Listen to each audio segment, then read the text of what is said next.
Autos में और auto में भी ईवी सेगमेंट पे फोकस करते हैं। क्यों?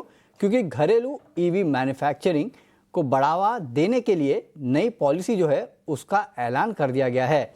इसके अलावा सरकार ने ये भी संकेत दिए कि टेस्ला ने भारत में प्लांट लगाने में खास रुचि नहीं दिखाई है।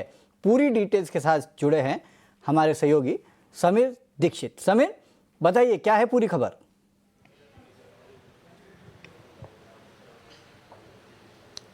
जी बिल्कुल, सरकार ने पिछले साल नई ईवी पॉलिसी की घोषणा करी थी और अब उस नई ईवी पॉलिसी के तहत उसकी जो गाइडलाइंस है उसको जारी कर दिया है। ये गाइडलाइंस के जरिए या यूँ कहें नई ईवी पॉलिसी के जरिए सरकार की कोशिश यही है कि भारत को ट्रांसफॉर्म किया जाए एक ग्लोबल ईवी मैन्युफैक्चरिंग हब की दिशा में।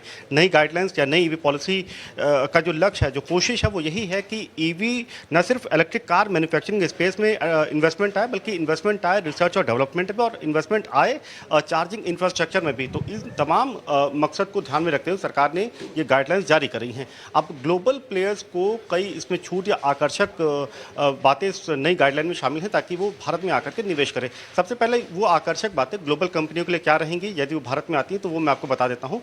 सबसे अहम ये है कि ग्लोबल ऑटो प्लेयर्स अगर वो भारत में निवेश करते हैं, मैन्युफैक्चरिंग प्लांट लगाते हैं, तो उनको लोअर ड्यूटी पे सिर्फ 15% की दर से भारत में कारों को, इलेक्ट्रिक कार को वो इंपोर्ट कर सकते हैं। लेकिन इसमें इंपॉर्टेंट बात यह है कि एक साल में अधिकतम 8,000 कारें ही वो इंपोर्ट कर सकते हैं लोअर ड्यूटी पर, और दूसरी बात यह है कि ये अधिकतम 5 सालों के लिए ही वो इंपोर्ट कर सकते हैं।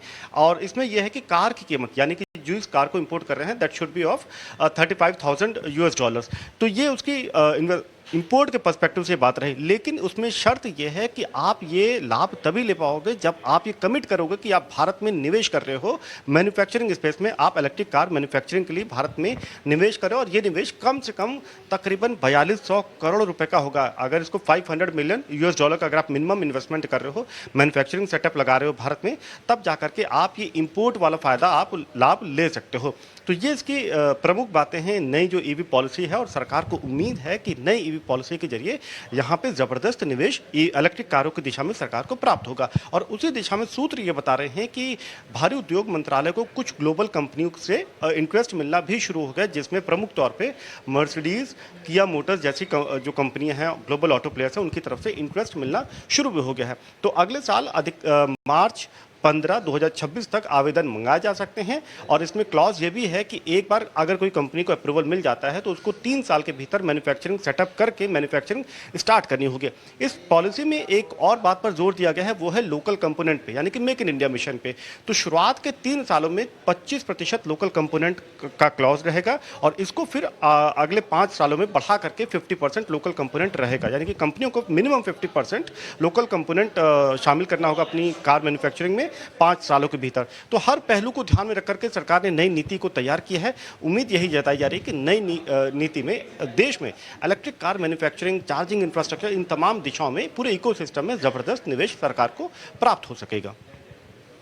शुक्रिया समीर, ये पूरा अपडेट हम तक पहुंचाने के लिए, खासकर इलेक्ट्रिक व्हीकल को लेके। तो आपको यहाँ पे समीर ने बताया कि किस तरह से आगे चल के ईवी में निवेश जो है उसको बढ़ावा देखने को मिल सकता है। लेकिन चलिए आगे बढ़ते हैं, और भी काफ़ी सारे स्टॉक्स हैं जहाँ पे फोकस कर रहे थे, जैसे कि ऑटो स्टॉक जो है उसमें आपको अच्छा खासा जो है वो दबाव देखने मिल रहा है। और काफ़ी सारे ऑटो स्टॉक्स हैं जहाँ पे अगर आप देखेंगे तो आपको दबाव वैसे तो आज देखने मिल रहा है, क्योंकि ऑटो नंबर्स जो आए हैं वो थोड़े बहुत वीक हैं। एक बार सचिन जी से ऑटो स्टॉक्स पे भी यहाँ पे चर्चा कर लेते हैं। सर, आपने एस्कॉर्ट्स के बारे में तो बताया, लेकिन हीरो मोटो है, बजाज ऑटो है, यहाँ पे थोड़ा बहुत दबाव देखने मिल रहा है, और M&M में तेज़ी है। कोई ऑटो स्टॉक आपको पसंद आता है सर? जी बिल्कुल, मुझे थोड़ा-सा M&M मुझे बाय ऑन डिप्स लग रहा है। हालाँकि आज थोड़ा-सा मोमेंटम ज़रूर स्टॉक ने पकड़ा है, बट मुझे लगता है कि थोड़ी-सी डिप अगर स्टॉक के अंदर मिलती है करीब 2900, 2880 के आसपास में, तो वहाँ से एक बार बाय इनिशिएट किया जा सकता है। एंड इसके साथ-साथ ही अगर मैं दूसरा स्टॉक यहाँ डिस्कस करूँ तो मुझे लगता है हीरो मोटोकॉर्प, वो भी एक बाइंग कैंडिडेट हो सकता है। आज के ट्रेडिंग सेशंस में ज़रूर करीब 2% के आसपास का डिक्लाइन स्टॉक के अंदर है, एंड यहाँ पे भी बाय ऑन डिप्स ही बनता है। स्टॉक के अंदर जो इमीडिएट सपोर्ट आ रहा है वो लेवल्स है नियर अराउंड 4100 के आसपास ही है। 4100, 4080 के आसपास के। तो मुझे लगता है 4100 के आसपास में अगर ये लेवल्स मिलते हैं स्टॉक के अंदर, तो डेफिनेटली एक बाय इनिशिएट किया जा सकता है। तो दोनों ही स्टॉक के अंदर बाय ऑन डिप्स की स्ट्रेटेजीज जो है वो कंटिन्यू की जा सकती है। ये राय आती हुई ऑटो स्टॉक्स पे, लेकिन ऐसे काफ़ी सारी और